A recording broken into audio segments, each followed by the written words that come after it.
National cyber crime investigative authority की जानिब से 46 ऐसी ऐप्स के नाम दिए गए हैं जिनके ऊपर पाबंदी लगाई गई है और ये भी कहा गया है उनकी जानिब से कि इसके इस्तेमाल से गुरेज किया जाए, जिसमें 1xBet, Binomo, chicken road, focus option, closed option और कई ऐसी एप्लीकेशंस हैं जिसके ऊपर पाबंदी लगाई गई है।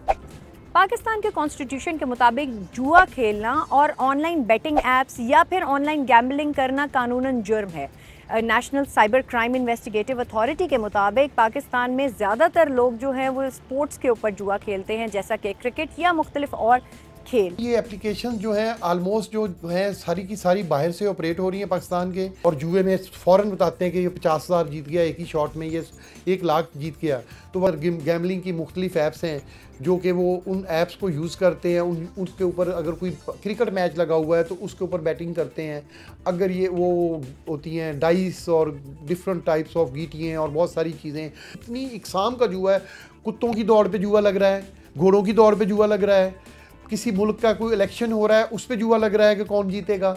मतलब कहने का कि इन लोगों का बस चले तो ये हर चीज़ पे जुआ खेलें। पीटीए की जानिब से नेशनल असेंबली में एक लिस्ट जमा कराई गई जिसमें तकरीबन 184 ऐसी ऐप्स के नाम थे जिनके बारे में कहा गया कि इन पे पाबंदी लगाई गई है क्योंकि नौजवान की बड़ी तादाद इनका इस्तेमाल करते हुए माली नुकसान का शिकार है। और लार्ज स्केल इंक्वायरी मैंने इनिशिएट की हुई है। आप आने वाले दिनों में देखेंगे कि इस तरह के जितने भी गंदे लोग हैं जो कि गंदी कार्रवाई करते हैं, बच्चों को गलत तरगीब देते हैं, एजुकेशन के खिलाफ है, इन तमाम को हम गिरफ्तार करेंगे इंशाल्लाह। NCCIA के मुताबिक तमाम वो यूट्यूबर्स, इन्फ्लुएंसर्स और वो शहरी जो इन ऑनलाइन ऐप्स का इस्तेमाल करते हैं उनके खिलाफ क्रैकडाउन किया जा रहा है और कानून के मुताबिक कार्रवाई भी की जाएगी।